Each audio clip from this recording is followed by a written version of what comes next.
रहीम अस्सलाम वालेकुम। अॼु ॻाल्हि ॿोल करियूं था केले जे हवाले सां। छो जो मुख़्तलिफ़ हंधनि सां अख़बारुनि में या ॿियनि हवालनि सां इहो तासुरु ॾिनो पियो वञे त केले जे अंदरि हिकिड़ी बीमारी लॻी आहे, के चवंदा त पनामा बीमारी आहे। त उन सिलसिले में असां अव्हांखे ॼाण ॾियण जी कोशिशि करियूं था। छो त वॾो जेको आबादगार आहे उन्हनि जी त पहुच इदारनि ताईं आहे ऐं उहो पुछी थो वठे, पर असांजा जेके नंढा आबादगार आहिनि त उहे अलाए छो घबराइनि था। हालांकि हर ज़िले जे अंदरि ज़राअत जूं ऑफिसूं मौजूदु आहिनि, उते नथा वञनि ऐं हू पंहिंजे तौर ते जेको टोटका आज़माइनि था, ॿियूं शयूं कनि था।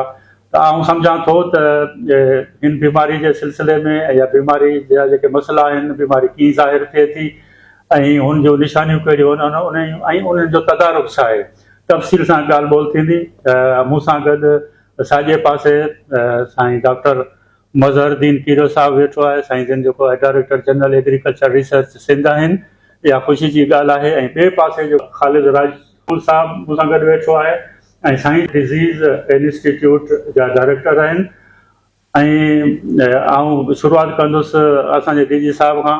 साईं, तव्हां महिरबानी करे इहो ॿुधायो त सिंध जे अंदरि जेका आहे केले जी पोज़ीशन एराज़ी ऐं पैदावार जे लिहाज़ खां छा आहे ऐं केले जी अहमियत कहिड़ी आहे सिंध जे अंदरि? केले जी अहमियत सिंध में तमामु घणी आहे। तक़रीबन 96,000 एकड़ ते सिंध में केलो पोखियो वञे थो, जेको पाकिस्तान जी 91% कवर करे थो। जेकॾहिं प्रोडक्शन जी तालुक आहे त सिंध में जेको केले जी प्रोडक्शन आहे 2,45,000 मेट्रिक टन आहे, जेको ओवरऑल पाकिस्तान जी प्रोडक्शन जो 82% आहे। केलो असांजो ईरान, मिडल ईस्ट ऐं इन्हनि मुल्कनि में एक्सपोर्ट थिए थो। केलो न फ़क़ति असांजी इकोनॉमी खे बूस्ट करे थो, पर उन सां गॾु गॾु एम्प्लॉयमेंट पिण जनरेट करे थो। जीअं त केले जी पटाई आहे, केले जी गुड आहे ऐं मार्केटिंग आहे, इहो सॼो सिलसिलो एम्प्लॉयमेंट खे बि कवर करे थो। इकबाल सावधान त साईं इहो ॿुधायो त केले जी जेका ही बीमारी आहे, जेका पनामा बीमारी जो नालो ॾिनो थो वञे, त दुनिया में इहा किथे पैदा थी ऐं कॾहिं पैदा थी? बिस्मिल्लाहिर्रहमानिर्रहीम। साईं, पहिरीं इहा बीमारी 1878 में पनामा जेका स्टेट आहे उतां आइडेंटिफाई कई ऐं ग्रेट बैंक जेको आहे ऑस्ट्रेलिया, उते हिनखे आइडेंटिफाई करे वई। हुन खां पोइ 1911 में ई एशिया में आई ऐं असां वटि जेका सिंध में 2013 में आई। हुन खां पोइ 2023 में असां वटि आई ऐं 2013 में बि असां TR4 जेका फंगस जेका ख़ासि करे थी फ्यूजन मार्क्सिस्पुरम TR4, उहो असां मालिकुलर स्टडी आइडेंटिफाई कराई ऐं 2023 में बि असां जेको हुनखे आइडेंटिफाई करायो थ्रू मालिकुलर स्टडी। सिंध जे अंदरि सभ खां पहिरीं पनामा डिज़ीज़ कॾहिं ज़ाहिर थी ऐं किथे ज़ाहिर थी? सिंध में जेका पनामा डिज़ीज़ ज़ाहिर थी फर्स्ट टाइम थी ठटा में, उतां असां सैंपलिंग कई। हीअ 2010 जी ॻाल्हि आहे ऐं 2010 खां 2013 ताईं असांजी बाक़ाइदा DG साहिब जी परमिशन खां वॾे हथारे परमिशन खां असां सर्वे कयो ऐं 2013 में असां हिननि खे आइडेंटिफाई कयो त बाबा फंगस फ्यूज़ेरियम ऑक्सफोर्डियम ऐं मालिकुलर स्टडी असां कराई, उहा थ्रू फैर इस्लामाबाद ऐं पोइ ॿाहिरि मोकिली। हुनमें इहो ज़ाहिर थियो त TR4 जेको मेन काज़ आहे फंगस, उहो हिनखे ख़ासि करे ट्रॉपिकल बेस 4 2013 में। अच्छा, हिन वक़्तु छा पोज़ीशन आहे जो आबादकारनि जूं शिकायतूं अचनि पियूं, ॿिए हंधां बि जेके मालूमात अचे पई त हीअ बीमारी ख़तरनाक आहे ऐं जेको आहे हिन ते कंट्रोल नथो करे सघिजे, ऐं हिन वक़्तु छा पोज़ीशन आहे हुन बीमारी जी? असांजो जेको सर्वे हींअर एनुअली ऐं मंथली बेस ते असांजो सर्वे हलंदो रहंदो आहे। हुनजी बेस ते हींअर जेका पोज़ीशन आहे, ख़ासि करे मां तव्हांखे ॿुधायां थो त हीअ जेका फंगस आहे गर्मी में इन फंगस जी जेका मूवमेंट आहे उहा तेज़ हूंदी आहे ऐं सियारे में हाइबरनेशन हली वेंदी आहे। त ग्रोवर छा चवंदा आहिनि त असां केमिकल इस्तेमालु कयो, फलानो इस्तेमालु कयो, रुकिजी वई। हालांकि सॉइल 1 पैथोजिन आहे, सॉइल में 1 टाइम अची वई त 40 साल ताईं सर हिन जा जेका स्पोर्स आहिनि, क्लेमाइडोस्पोर, उहा ज़मीन में ख़ारिज न थींदा। तव्हां भले केमिकल इस्तेमालु कयो, कुझु बि कयो, जिते मां कयो त 1878 में आई आहे, उन वटि वठी अॼु ताईं जेको केमिकल कंट्रोल सर अञा ताईं आज़ादु न थियो, मतिलबु केमिकल के थ्रू असांखे कंट्रोल नथा करे सघूं।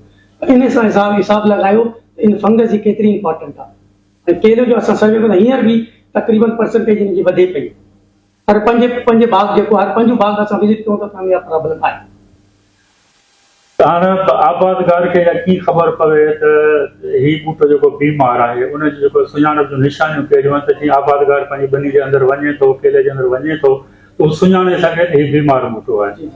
सर हिन जी अगरि फील्ड में असां वञूं त हिन जी ॿ सिम्टम्स हूंदा आहिनि न पालान ते ग़ज़ाइट थींदा आहिनि। हिकिड़ो थींदो आहे एक्सटर्नल, ॿियो थींदो आहे इंटरनल, मतिलबु ॿाहिरी पासे कहिड़ो हुनजो निशानियूं आहिनि।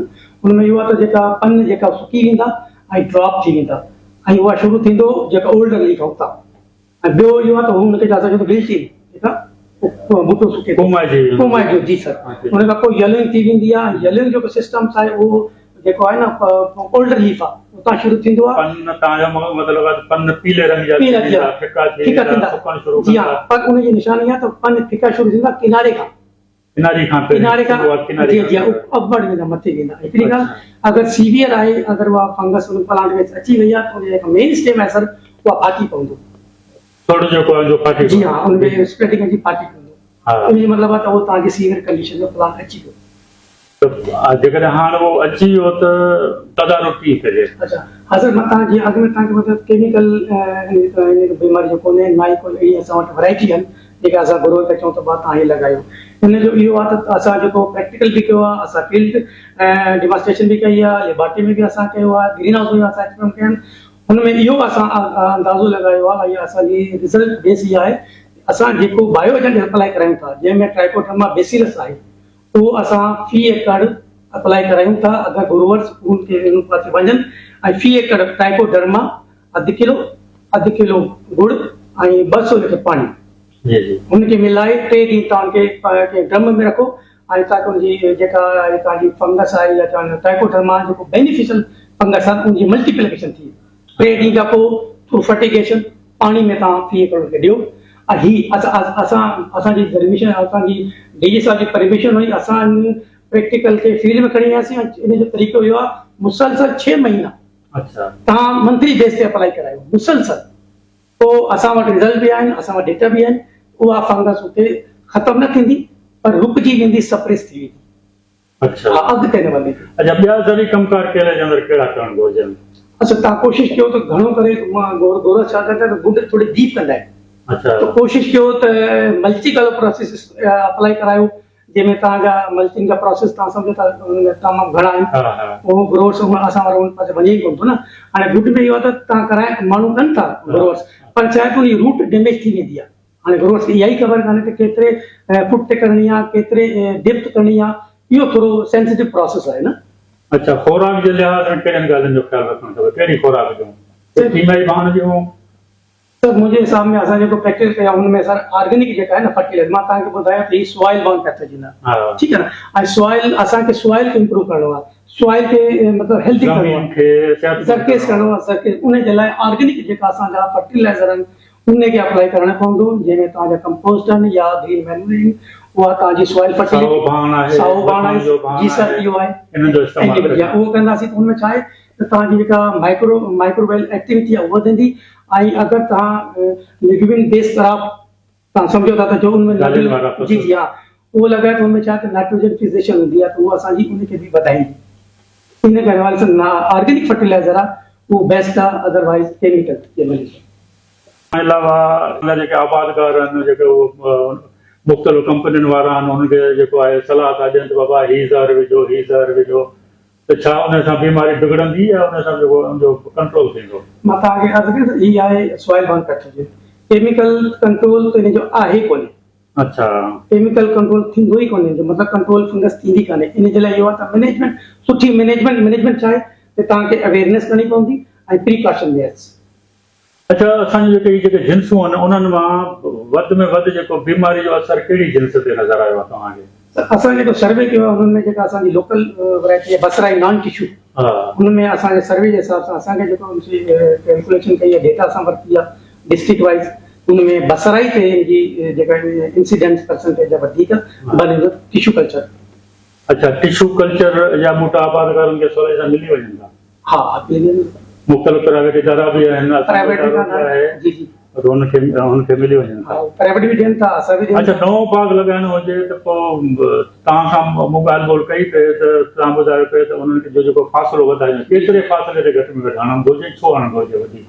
त जीअं मां तव्हांखे न हीअ आहे सॉइल बॉर्न पैथोजन हाणे ग्रोवर्स खे पुराणो पैटर्न जो लॻो पियो आहे त बाबा तव्हांखे बूटे जो बूटो फ़ासिलो रखणो 6x6 या 6x7 छो त मां कई सॉइल बंद पैथोलॉजी ना सॉइल में या स्पोर्ट्स पार एवर रहंदा आहिनि इन जे लाइ तव्हां बूटे जो डिस्टेंस तव्हां वधाईंदो 8 to 8 कंदो plant to plant distance to distance हिन में छा थींदो त तव्हांजी सनलाइट जेका न सॉइल ज़मीन में लॻंदी ऐं जेका तव्हांजा जेका स्पोर्ट्स आहिनि उहा उते सप्रेस थी वेंदा बूटे वधाइण जो फ़ासिलो इहो जो फ़ाइदो इहो पर हाणे जॾहिं असीं बूटा कढूं था त उन्हनि खे बूटनि खे कढी केॾांहुं कयूं उछले छॾियूं या साड़े छॾियूं या खॾनि में पूरियूं तव्हांजी छा सलाह आहे त मुंहिंजी सलाह इहा त जीअं तव्हां सम्झो था त हीअ सारा इनिशियल स्टेज में ईंदी आहे एपेडेमिक न ईंदी आहे एपेडेमिक जॾहिं ईंदी आहे जॾहिं असां हुनजी केसिस काउंटिंग न कयूं असां फील्ड में न वञूं अगरि तव्हां को बि ग्रो फील्ड वञो त हुनखे नज़र हिकु ॿ बूटा आहिनि त उनजो तरीक़ो इहो आहे त हुन बूटे खे तव्हां ग्लेसोफिट हिकिड़ी विडीसाइड आहे 5 ml उनखे इंजेक्ट कयो मेन स्टेम में उते उहो डिक्लाइन थी वेंदो वॾो थेलो तव्हां वटि हुजे हुन थेले बूटे खे जॾहिं उहो डिक्लाइन थी वञे मरी वञे उनखे थेली में विझो उन खां पोइ जेके जितां तव्हां कढियो आहे उन सराउंडिंग में भार वारी जेका सुठी मिटी आहे उहा उनखे बाउंड्री ॾेई छॾो ऐं घासलेट ऐं चूनो मोचलेट इन में इहो त तव्हांजे स्पोर्ट्स स्प्रेड न थिए महिरबानी ख़ालिद इकबाल राजपूत साहब आबादगार वारो तव्हां ॿुधो त हितां जेका सलाह मिली आहे त हुन में सभ खां पहिरीं इहा ॻाल्हि आहे त कंहिं बि कीमियाई ज़हर जो इस्तेमालु न कजे उन सां फ़ाइदे बजाए नुक़सानु थींदो ऐं ॿी ॻाल्हि आहे त तव्हांजा जेके ॿूटा बीमार थियनि था तव्हां ज़मीन जे अंदरि ज़रूरु वञो ॿारनि जे अंदरि ज़रूरु घिड़ी वञो उते ॾिसो जेके बि ॿूटा बीमार नज़र अचनि था त उन्हनि ॿूटनि खे जेको आहे उतां कढी ऐं ॿाहिरि कढी खॾो खणी हुन में विझी उनखे साड़े छॾियो ऐं तव्हांजो ॾिसंदा रहो ईअं न थिए त तव्हां पंहिंजे कमदार जे चवण ते हारी जे चवण ते चओ त हाणे केलो बिल्कुलु ज़बरदस्त बीठो आहे शुगर ॾे वियो पैदावार जाम थिए पई